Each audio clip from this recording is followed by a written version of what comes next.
ষষ্ঠ শ্রেণীর বিজ্ঞান ক্লাসে সকল ছাত্রীকে স্বাগত। আজকে আমি তোমাদের একটা খুব সহজ অধ্যায় সম্পর্কে আলোচনা করব। এটা তোমাদের বইয়ে ষষ্ঠ অধ্যায় বল ও শক্তি সম্পর্কে প্রাথমিক ধারণা। পড়ানোর আগে তোমাদের সকলকে বলবো জানলা দিয়ে একটু বাইরের দিকে তাকাও। বাইরে তোমরা দেখতে পেতেই পারো একটি গাছ আছে। আকাশের দিকে তাকিয়ে দেখো একটা পাখি উড়ে যাচ্ছে। তো যে গাছটা আছে সেটা কিভাবে আছে? স্থিরভাবে আছে। আর যে গাছ পাখিটা উড়ে যাচ্ছে সে পাখিটা মোটেও স্থিরভাবে নেই, সে চলমান অবস্থায় রয়েছে। এখন আমি এই স্থিরভাবে থাকা বস্তু আর চলমানভাবে থাকা বস্তু কি সেইটা সম্পর্কে তোমাদেরকে বলব। যে বস্তু সময়ের সাথে সাথে স্থান পরিবর্তন করে না তাকে বলা হয় স্থির বস্তু। আর তার যে অবস্থাটা সেই অবস্থাটাকে বলা হয় স্থিতিশীল বস্তু। তাহলে কি, যে বস্তু সময়ের সঙ্গে সঙ্গে স্থান পরিবর্তন করে না তাকে বলা হয় স্থির বস্তু, আর তার যে অবস্থান সেটাকে বলা হয় স্থিতিশীল বস্তু। আর যে বস্তু সময়ের সঙ্গে সঙ্গে স্থান পরিবর্তন করে তাকে কি বলবো? গতিশীল বস্তু। হ্যাঁ, গতিশীল বস্তু বা চলমান বস্তু। এবার আমি তোমাদের এই স্থির আর চলমান এই সম্পর্কে দুটো ছবি দেখাচ্ছি। তোমরা একটু এই দিকটাতে তাকাও। কি দেখতে পাচ্ছ? এই বলটি স্থির বস্তু আর এই বলটি হচ্ছে গতিশীল বস্তু হলো, তাই না? আমি আরেকবার দেখাচ্ছি।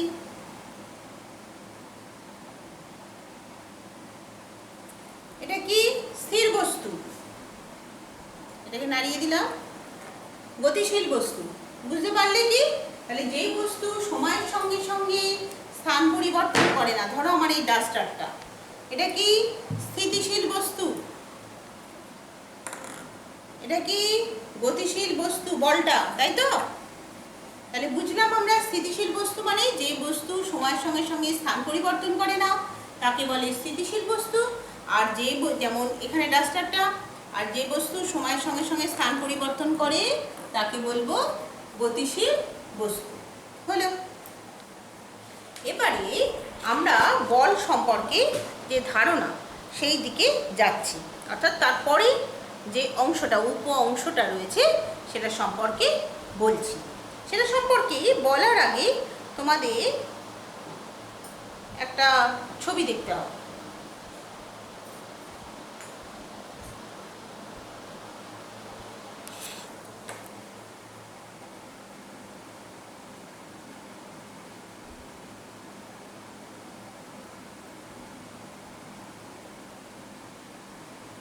এখানে আমরা একটা বল রেখেছি। হ্যাঁ, বলটাকে আমি স্কেল দিয়ে বা একটা ছোট লাঠি দিয়ে ধাক্কা দিচ্ছি। বলটা গতিশীল হচ্ছে তো। এবার গতিশীলের জায়গা উল্টো দিকে আমি একটু ধাক্কা দিলাম। বলটা গতিশীল অবস্থায় রয়েছে কিন্তু ওর বেগটা যেন একটু কমে গেল। আবার এই সাইড দিয়ে ধাক্কা দিলাম, বলটার দিক পরিবর্তন হচ্ছে। দেখতে পাচ্ছি কি? এর কারণটা কি? যে কোনো জিনিস গতিশীল অবস্থায় থাকা বা স্থির থাকা বা গতিশীল অবস্থায় তার বেগের পরিবর্তন হওয়া বা তার দিক পরিবর্তন হওয়া, তার কারণ কি? এর কারণ হচ্ছে সেই জিনিসটার উপরে এমন একটা কিছু প্রয়োগ করা হয়েছে, তার এমন একটা কিছু কারণ ঘটেছে যার জন্য ওর অবস্থাটার পরিবর্তন হচ্ছে। অর্থাৎ স্থিতিশীল বস্তু গতিশীল হচ্ছে, গতিশীল বস্তুর বেগ বাড়ছে বা কমছে, অথবা গতিশীল বস্তু দিক পরিবর্তন ঘটছে। তাহলে কি প্রয়োগ করা হয়েছে? যা প্রয়োগ করা হয়েছে তাকে বলা হয় বল, বা ইংরেজিতে বলা হয় ফোর্স। কি? তাহলে আমরা সংজ্ঞাটা একটু বলি। বাইরে থেকে প্রযুক্ত যে কারণের ফলে স্থির বস্তু সচল হয়, অথবা সমবেগে গতিশীল বস্তু থেমে যায়, অথবা তার বেগ বাড়ে বা কমে, অথবা বেগের দিক পরিবর্তন হয়, তাকেই বলা হয় বল বা ফোর্স। তাহলে বাইরে থেকে প্রযুক্ত যে কারণের ফলে স্থির বস্তু সচল হয় অথবা গতিশীল সমবেগে গতিশীল বস্তু থেমে যায় অথবা গতিশীল বস্তুর বেগ বাড়ে বা কমে অথবা গতিশীল বস্তুর দিক পরিবর্তন হয় তাকেই বলা হয় বল বা ফোর্স। তাহলে বল সম্পর্কে আশা করি সবাই বুঝতে পেরেছো। বল কোনটাকে বলে? যা কিনা কোনো বস্তু যে অবস্থায় আছে সেখান থেকে পরিবর্তন করতে সাহায্য করে। আমি তোমাদের আরো কয়েকটা ছবি দেখাচ্ছি। ছবি না, একটা চিত্র। ধরো এই যে আমার হাতে দেখতে পাচ্ছ, এটা একটা কি, একটা ইলাস্টিক বা একটা গার্ডার, দেখতে পাচ্ছ তো? এই গার্ডারটাকে আমি টানছি, কি হলো? প্রসারিত হলো তো। তোমাদের পেনের মধ্যে স্প্রিং দেখতে পাবে, ডট পেনে স্প্রিং দেখতে পাবে। স্প্রিংটাকে চাপলে ছোট হয়, স্প্রিংটাকে ছেড়ে দিলে প্রসারিত হয়। তাহলে আমরা দেখতে পাচ্ছি বলের প্রভাবে কোনো কিছু আকার পরিবর্তন হতে পারে, তাই তো? আমরা দেখতে পাচ্ছি তো, সেইটাই বলছি যে তার মানে এই যে আকার পরিবর্তন হওয়া বা কিছু, সেটাতে কি একটা বলের মান যত বেশি হবে তত তার পরিবর্তনটাও তত বেশি হবে। তাহলে বলকে যদি আমরা বলতে যাই, বলের সাহায্যে তাহলে কী কী হতে পারে? তাহলে বলের প্রভাবে সংকোচন প্রসারণ ঘটে, আকৃতি বা আয়তনের পরিবর্তন ঘটতে পারে। একটা স্পঞ্জের টুকরো নাও, চাপো, আয়তন আকৃতির পরিবর্তন ঘটল। গতিশীল বস্তুর বেগ বাড়তে পারে বা কমতে পারে, আর বেগের দিক পরিবর্তন হতে পারে। তাহলে বল একটা রাশি। আমরা এর আগের অধ্যায়, পঞ্চম অধ্যায় রাশি সম্পর্কে কিছু জেনেছি। তো বল একটা রাশি, তাহলে সেই রাশির প্রভাবে কাজকর্মগুলো আমরা দেখতে পাচ্ছি। তো সেই জন্য বলকে আবার পরিমাপও করতে হয়। এসআই পদ্ধতি, এর আগে এসআই পদ্ধতি সম্পর্কে তোমরা সকলে শুনেছ, মনে আছে কিনা জানি না। এসআই পদ্ধতির সম্পূর্ণ নাম একটু মনে করার চেষ্টা করবে। এসআই পদ্ধতিতে বলের একক হলো নিউটন, এবং অন্য পদ্ধতি বলে বইয়ে যেটা বলা আছে সেটা হচ্ছে সিজিএস পদ্ধতি। সিজিএস পদ্ধতিতে বলের একক হলো ডাইন। তাহলে এসআই পদ্ধতিতে বলের একক কি? নিউটন, এবং সিজিএস পদ্ধতিতে বলের একক হলো ডাইন। তাহলে আমাদের এই দ্বিতীয় অংশটা বললাম। এবারে তোমাদের আমি একটা ছবি দেখাবো। ছবি না, একটা কাজ করে দেখাবো।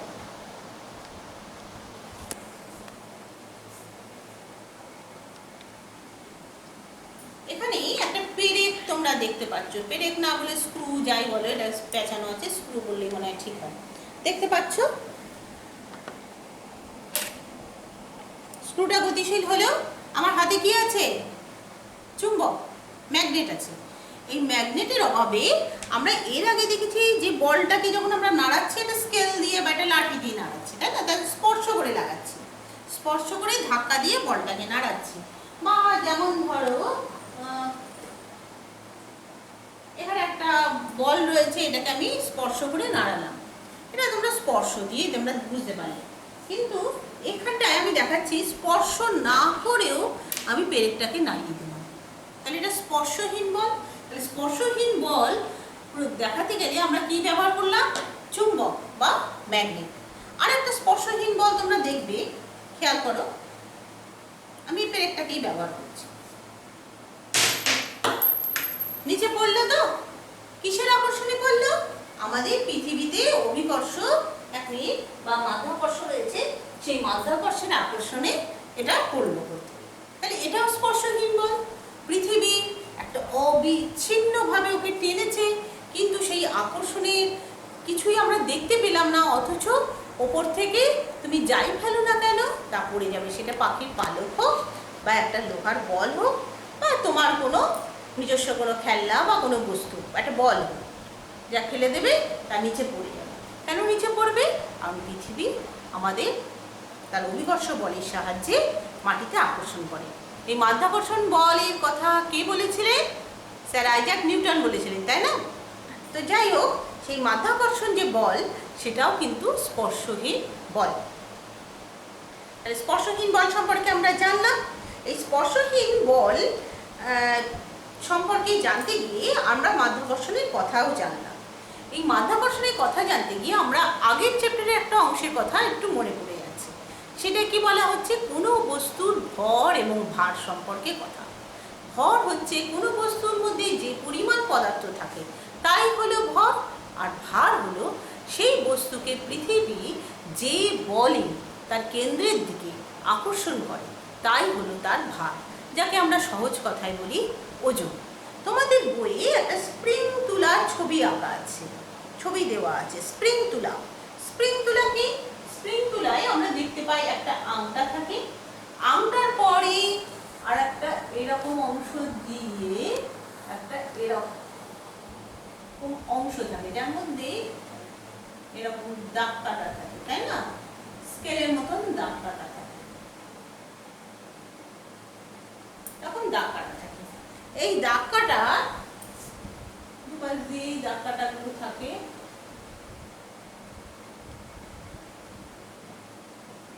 দাগ কাটা থাকে, মাঝখান দিয়ে একটা অংশ থাকে।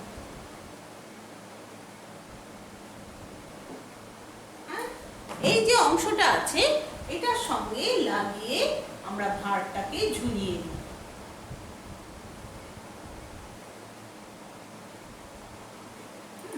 এই যে ভারটাকে ঝুলিয়ে দেওয়ার ফলে এই ভারটা যতটা ভার, এই দাগটা নিচে নামতে থাকবে, এই সূচকের সাহায্যে আমরা জানতে পারবো এর ওজন বা ভারটা কত। তাহলে আমরা স্প্রিং তুলাতে কোনো বস্তুর ভার বা ওজন জানতে পারি। সাধারণ তুলা যন্ত্রেও কোনো বস্তুর ভার বা ওজন জানতে পারি। সাধারণ তুলা যন্ত্রে কি থাকে? সাধারণ তুলা যন্ত্রে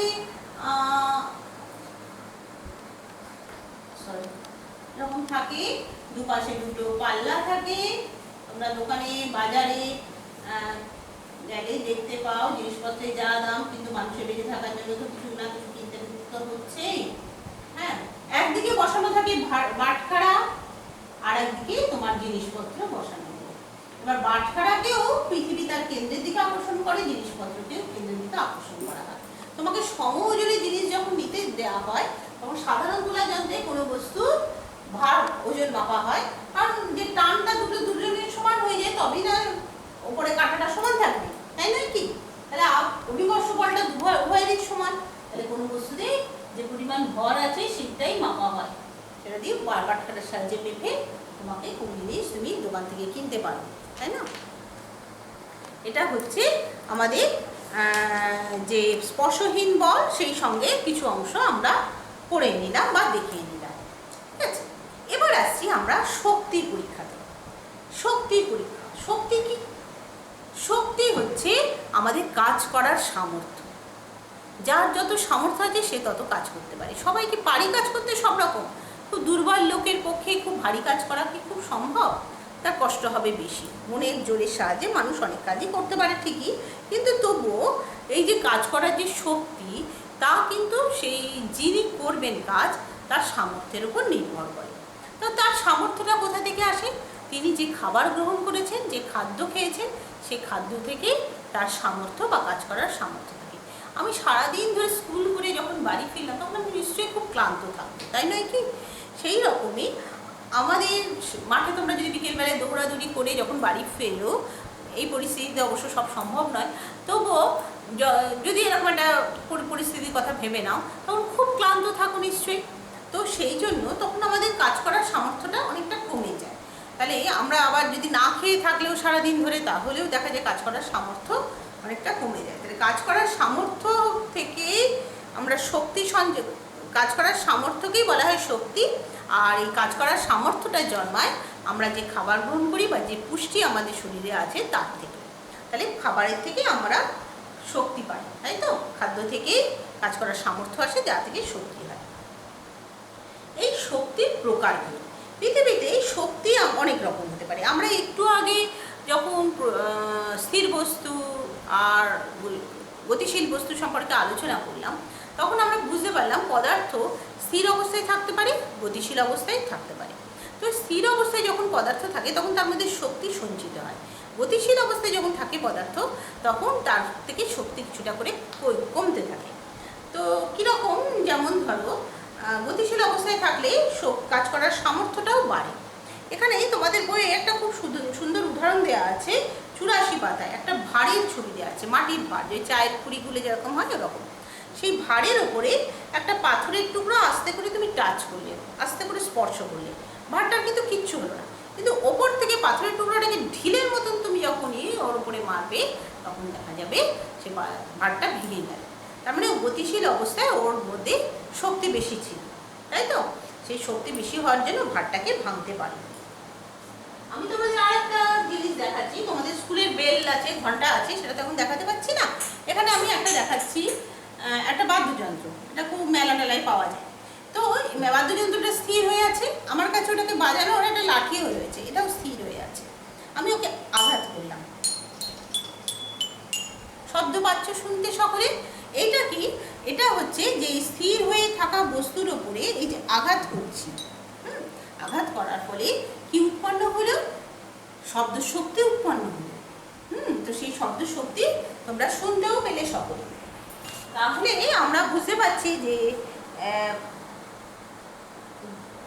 যদি আমি স্পর্শ শুধু করতাম তাহলে কোনো শব্দ উৎপন্ন হতো না, আর যখনই আমি জোরে আঘাত করলাম তখনই দেখলাম শব্দ উৎপন্ন হলো। তাহলে গতিশীল অবস্থায় কোনো বস্তুর মধ্যে কাজ করার সামর্থ্য অর্থাৎ শক্তি বেশি থাকে। বুঝতে পারলাম? শুধু স্পর্শ করলে যেটা হয় না, গতিশীল অবস্থায় কোনো বস্তুর মধ্যে কাজ করার সামর্থ্য আর শক্তি খুব বেশি থাকে। একটা খুব নিদারুণ অভিজ্ঞতার কথা বলছি। প্রচণ্ড ঝড়ে বাড়ির চালা উড়ে যায়, টিনের চালা উড়ে যায়। কারণ কি? হাওয়াটা প্রচণ্ড গতিশীল অবস্থায় থাকে। এমনি যখন স্থিরভাবে হাওয়া বইতে থাকে তখন কিন্তু চালা ওড়ে না।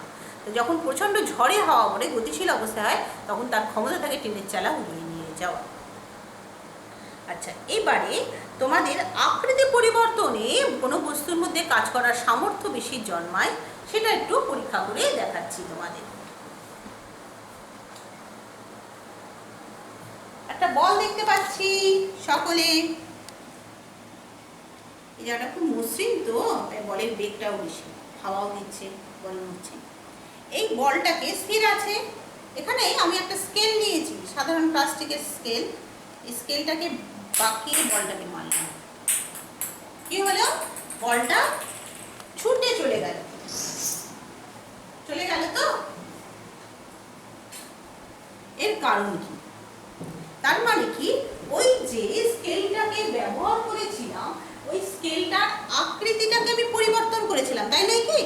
আকৃতি পরিবর্তন করার জন্য ওর মধ্যে কাজ করার সামর্থ্য বেশি জন্মালো এবং ওর শক্তি বেড়ে গেল। তার ফলে কাজ করার সামর্থ্য মানে শক্তি বেড়ে গেল, ফলে ও যে ধাক্কাটা দিল বলটা ছিটকে চলে গেল। বুঝলাম? তাহলে আকৃতির পরিবর্তন করলে কোনো বস্তুর কাজ করার সামর্থ্য বা শক্তি বেড়ে যায়। এবার শক্তির রূপান্তর। এই স্থির শক্তি থেকে গতি শক্তি হলো যে বলটা স্থির ছিল, স্কেলটা স্থির ছিল, ওকে আকৃতি পরিবর্তন করে ধাক্কা দিলাম, ও গতিশীল হয়ে গেল। এই যে শক্তির রূপান্তর, সেই সম্পর্কে পড়তে গেলে আমরা কয়েকটা কথা বলছি। শক্তি অনেক রকম হতে পারে। স্থিতিশক্তি আর গতিশক্তি মিলে হয় যান্ত্রিক শক্তি, তাপ শক্তি, শব্দ শক্তি, আলোক শক্তি, তড়িৎ শক্তি, চৌম্বক শক্তি, রাসায়নিক শক্তি এবং পারমাণবিক শক্তি। তোমাদের বইয়ে এই শক্তির নামগুলো রয়েছে 87 পাতায়, তোমরা একটু দেখে নিও। তো আমরা যে শক্তিগুলোর কথা বললাম, এই শক্তি সম্পর্কে কয়েকটা উদাহরণও বলে দিচ্ছি। তোমার হাত দুটো এরকমভাবে জড়ো করো। হ্যাঁ, জড়ো করে এবার হাত দুটোকে খুব জোরে জোরে ঘষো। কি দেখবে? হাতের তলাটা কেমন গরম হয়ে গেছে। যখন কোনো মানুষ ফেইন্ট হয়ে যায় বা অজ্ঞান হয়ে যায়, তখন আমাদের স্কুলে অনেক সময় অনেক ছাত্রী অনেক সময় এরকম হয়ে গেছে, তখন সবাই আমরা কি করি? হাতের তলায় পায়ের তলায় ঘষি না? ঘষলে কি হয়? তার শরীরে উষ্ণতাটা যাতে বাড়তে থাকে, ঘষার চোটে তাপ শক্তিটা বাড়ে। তাপ শক্তিটা হলে তার আর কি ভিতরে এনার্জিটাও সঙ্গে সে পায় আর কি। তার জ্ঞান ফেরানোর জন্য আমরা সেটা চেষ্টা করি। তো এই রকমই। তারপরে তোমার ধরো শক্তি রূপান্তর। আমি একটু আগে ড্রাম তো আর পাচ্ছি না, জল মোটায় নিয়ে দেখাচ্ছি। এই দেখো, এটাও স্থির আছে, এটাও স্থির আছে, আমি ধাপ করলাম, শব্দ শক্তি রূপান্তর ঘটলো। বিদ্যুতের সুইচ, কারেন্ট, সেই সুইচ যেই আমি অন করব তখন কি করব, সুইচটা অফ আছে, অন করলাম, আলোর পরিমাণ বেড়ে গেল, তো মানে আলোক শক্তি উৎপন্ন হলো, তড়িৎ বিদ্যুৎ শক্তি থেকে আলোক শক্তি এলো। আমাদের ঘরের পাখাগুলো যে চলে, সেই পাখাগুলো চলার কারণও কি, ফ্যানের সুইচ অফ করে দিলে ফ্যান পাখা অফ হয়ে যায় এবং পাখা বন্ধ হয়ে যায়, মানে সেটা তার ঘূর্ণন থেমে যায়। আমরা সবাই জানি যে থেমে গেছে, তার মানে কি সেটা বিদ্যুৎ শক্তি গিয়ে তাকে ঘূর্ণন শক্তিতে সাহায্য করে। তো আমরা শক্তির রূপান্তর সম্পর্কে তাহলে একটু বুঝতে পারলাম। শক্তি, এই পৃথিবীতে মোট শক্তি, বিজ্ঞানীরা বলেন যে সমস্ত কোনো শক্তিকেই সৃষ্টি বা ধ্বংস করা যায় না, সকল শক্তির পরিমাণ হচ্ছে এক। একেই বলা হয় শক্তির নিত্যতা সূত্র। অর্থাৎ কি না, শক্তি শুধু এক শক্তি থেকে অন্য শক্তিতে রূপান্তরিত হতে পারে, শেষে হয়তো তাপ শক্তিতেই রূপান্তরিত হয় সবে, কিন্তু এক শক্তি থেকে অন্য শক্তির রূপান্তর করতে পারে, কিন্তু শক্তিকে সৃষ্টি বা ধ্বংস করা যায় না। এবারে আসছি আমরা এই যে শক্তি, সেই শক্তিটা আমরা কোথা থেকে পাই। আমরা সবাই ছোটবেলা থেকে এটা জানি, সকল শক্তির উৎস হলো সূর্য। সকল শক্তির উৎস হলো আমাদের যে পৃথিবীর আকাশে দেখতে পাই, সকালবেলায় পূর্ব দিকে ওঠে আর সন্ধ্যেবেলায় পশ্চিম দিকে অস্ত যান, তিনি কে না, আকাশের সূর্য। এই জ্বলন্ত অগ্নিপিণ্ডই হচ্ছে সকল শক্তির উৎস। তোমরা সকলে বিভিন্ন সিনারিতে সূর্যের ছবি আঁকো। এই শক্তির উৎস কি, সূর্য। সূর্য সেই সকালবেলায় 8 মিনিট কত সেকেন্ডের মাধ্যমে, 48 সেকেন্ডের মাধ্যমে আমাদের পৃথিবীতে প্রথম আলোটা পৌঁছে দেয় এবং তারপরে সারাদিন ধরে সে আলো দেয়।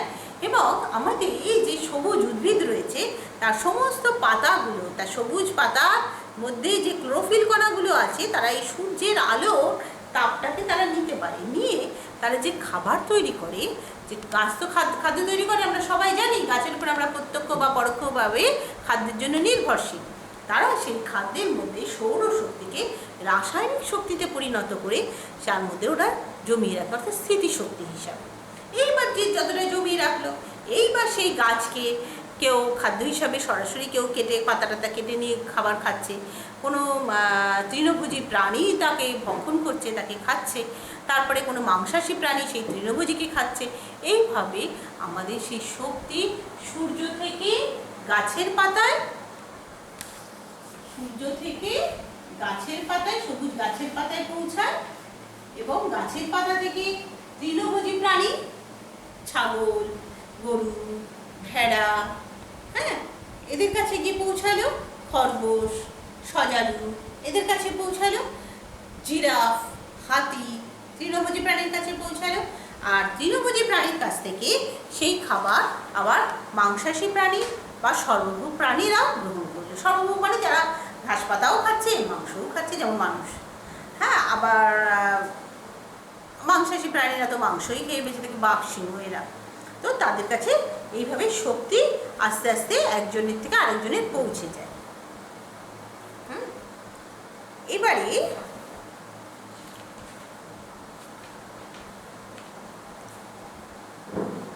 তোমাদের বইয়ে একটা ছবি দেওয়া আছে, সেই ছবিটার দিকে একটু তাকাতে হবে।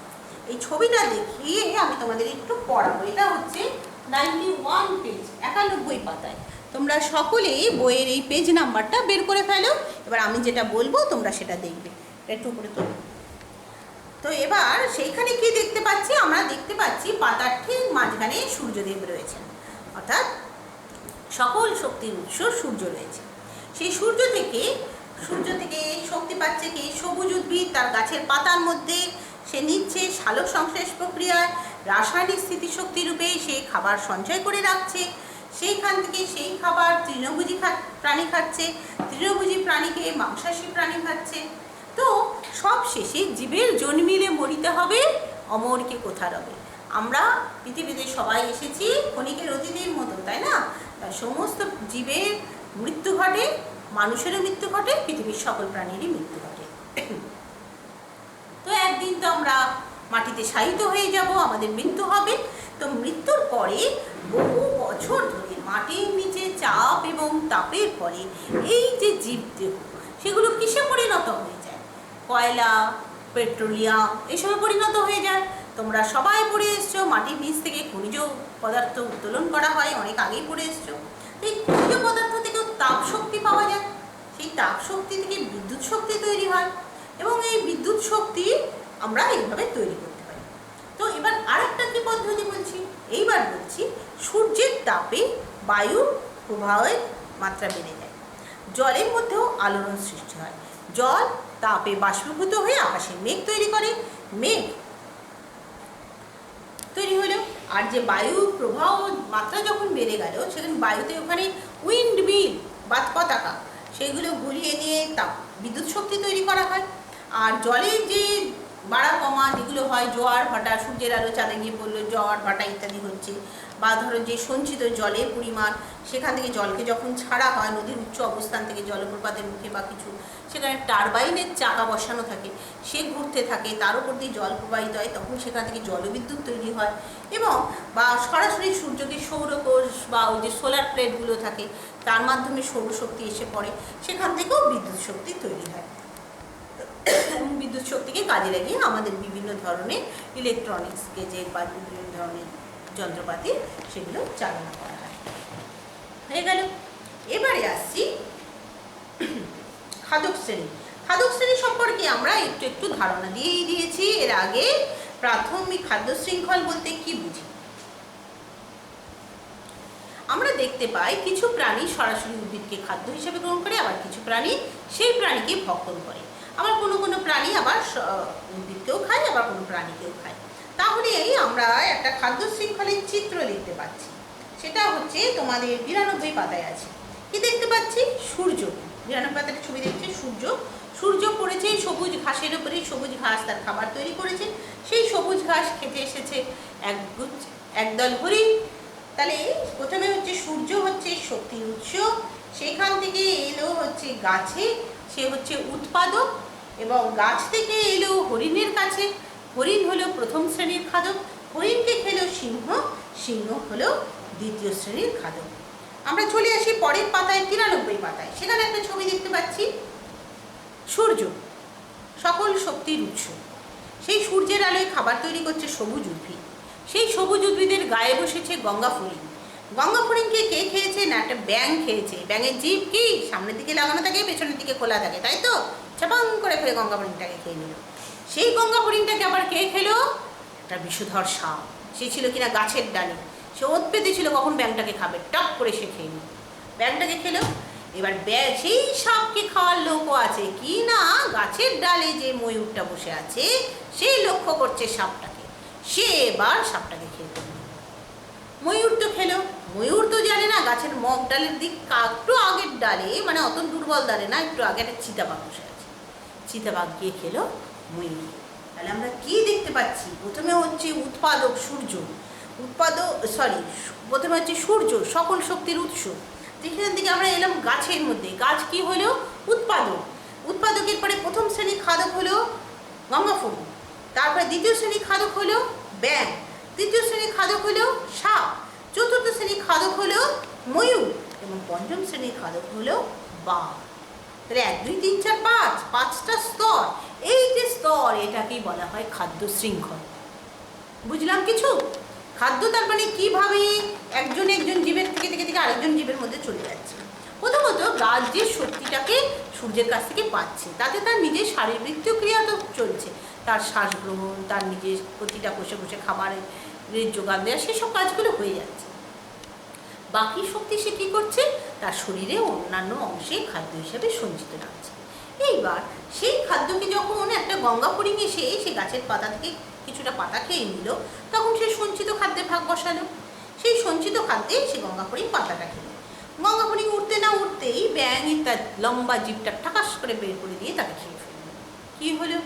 গঙ্গা ফড়িংকে খেয়ে গঙ্গা ফড়িংয়ের শরীরের যে সঞ্চিত খাদ্য, গঙ্গা ফড়িংয়ে নিজের শারীরবৃত্ত কাজ করার পরে যে খাদ্য সঞ্চয় করে রেখেছিল সেটা খেয়ে নিল ব্যাঙ।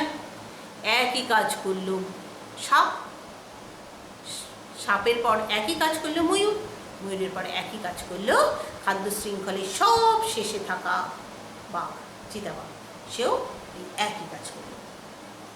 তাহলে পরস্পরের সঙ্গে সম্পর্ক আছে এমন খাদ্য শৃঙ্খলগুলো মিলে জালের মতন যে ছবিটা তৈরি করলাম, এই ছবিটাকে বলা হয় ফুড ওয়েব বা খাদ্য জাল। তাহলে আমরা এখানে কি বুঝলাম? প্রথম শ্রেণীর খাদক, দ্বিতীয় শ্রেণীর খাদক, উৎপাদক, শক্তি সম্পর্কে বুঝলাম। তারপরে বুঝলাম খাদ্য শৃঙ্খল, তার বিভিন্ন ধাপগুলো আমরা দেখলাম, এবং এই যে জালের মতন যে বিন্যাস, এটাকে আমরা বললাম খাদ্য জাল বা কি বললাম, ফুড ওয়েব। এটা আমরা দেখলাম। এই ফুড ওয়েবে যদি একটা পিরামিড চিত্র অঙ্কন করি, পিরামিড চেনো তো? মিশরের সেই ফেরাওরা এবং মিশরের বিশিষ্ট ব্যক্তিরা বানিয়েছিল পিরামিড। সেই পিরামিডের মতন যে অংশটা বহন করে, যেন নিচের দিকে ঘাসগুলো বড় অংশ, ঘাসের পরে রয়েছে গঙ্গাপুরী। গঙ্গাপুরী আমি আর কে ভালো আঁকতে পারি বলো? এরকম ধরো,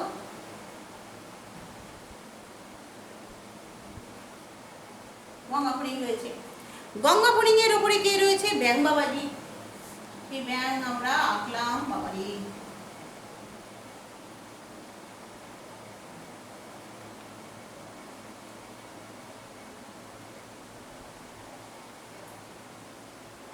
ধরে নাও এটা ব্যাং। হ্যাঁ, এই দুই ব্যাং বাবাজির উপরে কে বসে আছেন? দাঁড়াও, এখানে আমি আরো দুটো ফড়িং এঁকে দিই, তাহলে পিরামিডটা বোঝাতে আমার একটু কষ্ট হবে, বুঝেছো? আমি এখানে আর একটা ব্যাং এঁকে দিই।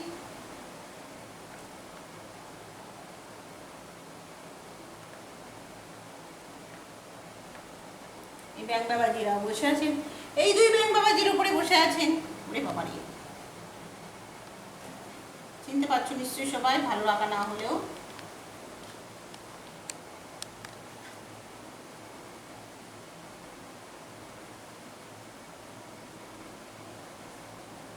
সাপ, এই সাপের উপরে বসে আছে ময়ূর।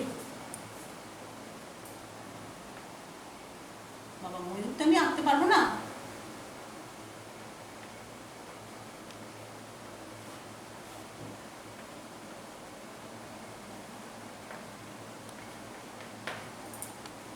আমি এই অবধি দেখালাম। হ্যাঁ, এদের সংখ্যা বাড়ালে, এদের সংখ্যা বাড়ালে ওপরে একটা চিতাবাঘকেও জায়গা দিয়ে দিতে পারতাম, কিন্তু আমি সংখ্যা কমিয়ে ফেলেছি, তো সেই জন্য চিতাবাঘকে এখানে জায়গা দিতে পারলাম না। এখানে ময়ূর অবধি দেখালাম। তাহলে আমরা কি দেখছি? এখানে একটা বড় বক্স, তারপরে একটা মেজো বক্স, তারপরে একটা সেজো বক্স, তারপরে একটা 9 বক্স, সর্বশেষে 6 বক্স। কি দেখতে লাগছে? মিশরের পিরামিড লাগছে কি? এটাকে বলা হয় ফুড পিরামিড। বুঝলাম? ফুড পিরামিড বা খাদ্য পিরামিড। তো খাদ্য পিরামিডের এক একটি ধাপই হলো এক একটা কি জিনিস? ট্রফিক লেভেল বা পুষ্টি স্তর। এক একটা ধাপ হলো তার পুষ্টি স্তর। ঘাসের ছবি মোটো আমার ভালো হয়নি, বইয়ের মতো আঁকলে মোটো ভালো হবে না, ঘাসের মতো আঁকতে হবে, তাই না বলো? এই এক একটা ট্রফিক লেভেল বা পুষ্টি স্তর পার হয়ে আমরা উপরে উঠছি যত, তাদের পিরামিডের আকৃতি নিচ্ছি, ত্রিভুজ আকৃতি আমাদের পিরামিডটা তৈরি হচ্ছে। এখন এই সম্পর্কে একটা সূত্র আছে, এটাকে বলা হয় লিন্ডেম্যানের 10% সূত্র। 10% সূত্র মানে কি? ধরো ঘাসে যে সূর্যের আলোয় সে খাবার তৈরি করেছিল, তাতে তার শারীরবৃত্তীয় কাজকর্ম চলেছে, অর্থাৎ ঘাসের বেঁচে থাকার জন্য যা যা প্রয়োজন সেই কাজগুলো হয়েছে। ঘাস তো সজীব বস্তু। তো তারপরে বাকি যা খাবার দাবার সে সঞ্চিত করে রেখেছিল। তো তার সঞ্চিত করে রাখা খাবার, সেইটা হচ্ছে যখন গঙ্গাপুরিং খেলো তখন সে সঞ্চিত খাবার খেয়েছে, সেটা হচ্ছে তার 10%, অর্থাৎ 10% সে খেয়েছে।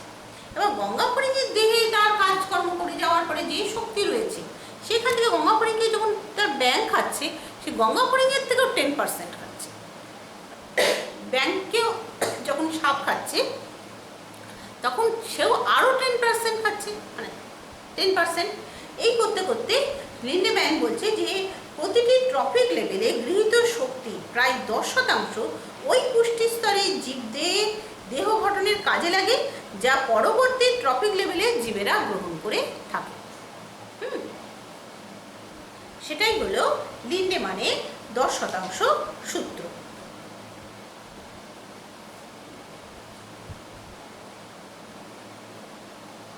কিরকম ভাবে ধরো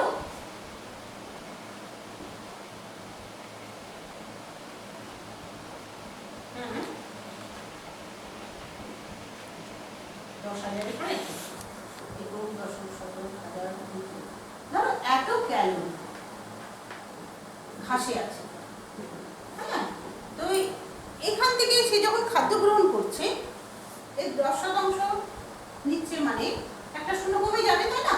1 2 3 4 5 5 এর জায়গায় এখানে 4টে শূন্য হবে, 1 2 0 4টে হলো। এর থেকে 10% নিচ্ছে মানে এখানে 4টের জায়গায় 3টে হয়ে যাবে, হলো। এর থেকে 10% নিচ্ছে মানে 2টো হয়ে যাবে, 2টো থেকে 10% নিচ্ছে মানে অনেক। এটাই হচ্ছে লিন্ডেম্যানের 10% সূত্র। সঞ্চিত খাদ্য 10% থাকে, কিন্তু 10% পরবর্তী জীব গ্রহণ করে।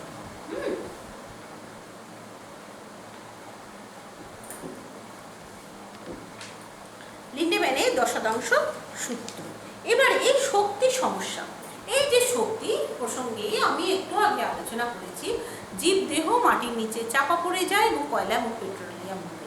আমরা এর আগের আলোচনাটাতে আমরা সেইগুলি করেছিলাম। এইখানে কিন্তু একটা সমস্যাও রয়েছে।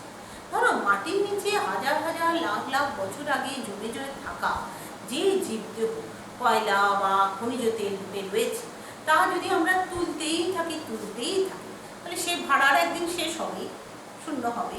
তাহলে সেই ভাড়ারের আর নবীকরণ ঘটা সম্ভব নয়, নতুন করে যোগ করা হবে না। তাহলে শক্তি দুরকম হতে পারে, একটা হচ্ছে নবীকরণযোগ্য শক্তি, আর একটা হচ্ছে অনবীকরণযোগ্য শক্তি। তোমাদের 96 পাতায় রয়েছে। এই গোটা বিশ্বে শক্তির উৎস খুব দ্রুত শেষ হয়ে যাবে, যেমন কয়লা, পেট্রোলিয়াম ও প্রাকৃতিক গ্যাস। এগুলো কি অনবীকরণযোগ্য শক্তি, অর্থাৎ এদের আর কোনো রিপ্লেসমেন্ট নেই, এখানে আর নতুন করে আসবে না। নতুন করে আসতে গেলে আরও লাখ লাখ কোটি কোটি বছর, আরও ভূমিকম্প, আরও কিছু চাপা পড়ার ঘটনা করবে, ততদিনে মানব জন্ম জীবন শেষ। আর নবীকরণযোগ্য শক্তির উৎস হচ্ছে যে শক্তির উৎসগুলো কোনো দিন ফুরোবে না। আসলে সব শক্তিরই শেষ আছে, তবে এই শক্তি থেকে আমরা বেশি দিন পেতে পারি। সব শক্তিরই শেষ আছে কথাটা কেন বলা হচ্ছে?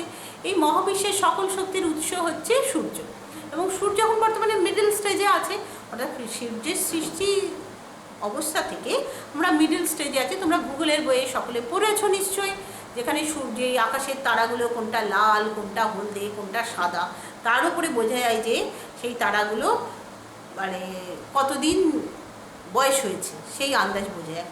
তো সেই আন্দাজ বুঝে যে বোঝা যায় যে সূর্যের রঙটা কীরকম, হলদে, এখনও লাল হয়নি ঠিকই, কিন্তু হলদে, অর্থাৎ এই মিডল স্টেজে আছে, মাঝামাঝি স্তরে রয়েছে। তো একদিন এরও শেষ আছে, কিন্তু তবু বলা যায় যে এই শক্তি থেকে আমরা অনেক দিন ধরে বেশি শক্তি পেতে পারি। তাহলে সৌরশক্তিকে আমরা নবীকরণযোগ্য শক্তি হিসাবে বলতে পারি। জোয়ার ভাটার শক্তি, সূর্যের আলো বা থেকে চাঁদ আলো পাচ্ছে, তাতে জোয়ার ভাটাও ঘটে যাবে, এবং জোয়ার ভাটা থেকে যে শক্তি পাবো সেটাও বলা যায়। বায়ু শক্তি, পৃথিবীতে বায়ু প্রবাহিত হয় তাপের তারতম্যের কারণে, সেটাও হচ্ছে এই নবীকরণযোগ্য শক্তি। জৈব গ্যাস শক্তি, এটাকেও নবীকরণযুক্ত শক্তি বলা হয়ে থাকে। খাদ্যের রাসায়নিক শক্তি, সকল খাবারের মধ্যে যে শক্তিগুলো থাকে, যে সূর্যের আলো থেকে খাবার তৈরি করে গাছপালা, সেগুলো সবই রাসায়নিক শক্তি, স্থিতিশক্তি হিসাবে রয়ে যায়। একে আমরা রাসায়নিক স্থিতিশক্তি হিসাবে বলি।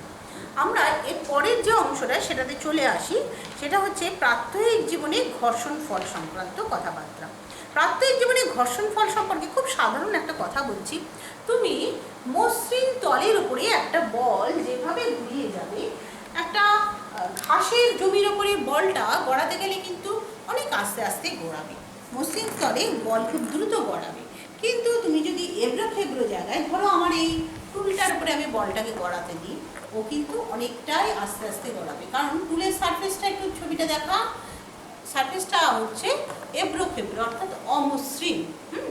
তো সেই জন্য এখানে যে বলটা গড়াবে সেটা হচ্ছে একটু ধীরে ধীরে গড়াবে। তার কারণ কি, এই যে তল, পৃথিবীর উপরে ভূপৃষ্ঠের তলভাগ বা মাঠ, যেখানেই আমরা বল খেলতে যাই না কেন বা যেখানেই আমরা চলাফেরা করি না কেন, সেই তলটাকে যদি সূক্ষ্ম সূক্ষ্ম আণুবীক্ষণিক যন্ত্রের সাহায্যে দেখা যাবে আমরা যাকে মসৃণ বলে ভাবছি তা মসৃণ নয় এবং যথেষ্টই অমসৃণ, এবড়ো খেবড়ো আছে, সূক্ষ্ম আণুবীক্ষণ যন্ত্রের সাহায্যে বোঝা যায়।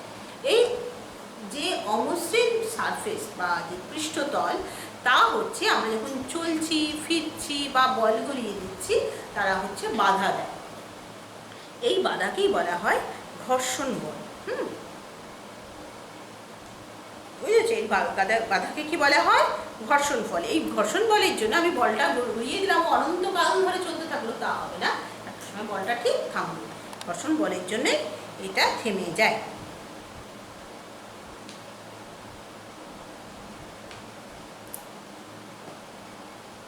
আমরা দেশলাই কাঠি জ্বালাই নিশ্চয়ই অনেক সময় বাড়িতে।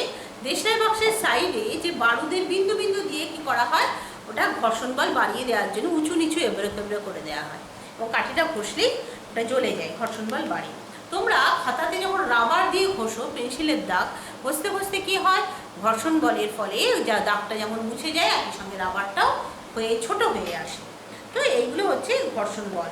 এই ঘর্ষণ বলের উঁচু নিচু যে অংশ থাকে অমসৃণ ওপর, তা হচ্ছে কোনো বস্তুর গতিশীলতার উপরে প্রভাব ফেলে। তলের মসৃণতা যত বেশি হবে তার ঘর্ষণ তত কম হয়। আচ্ছা, এই সংক্রান্ত যে অংশটা তোমরা আশা করি পড়ে নিয়ে বুঝতে পেরে যাবে, কোনো কঠিন কিছু নেই। ঘর্ষণ বলের কয়েকটা উদাহরণ দেওয়া আছে তোমাদের বইয়ে, দুটো তল দিয়ে দেখা যাচ্ছে আণুবীক্ষণিক ফাঁক এবং একটা ব্লককে কিভাবে দেয়ালের উপর ঠেলে সেটা ঘর্ষণ বল বেশি হয় সেটাকে বোঝানো হচ্ছে। হ্যাঁ, এই সম্পর্কে বোঝানো হচ্ছে। আর সকলে ভালো করে পড়বে, চ্যাপ্টারটা খুব সহজ চ্যাপ্টার এবং আগের চ্যাপ্টারটাও ভালো করে পড়বে। আর আমি যে প্রশ্নগুলো দেব সেই প্রশ্ন উত্তরগুলো তোমরা লিখে আমাকে পাঠাবে। ভালো থেকো।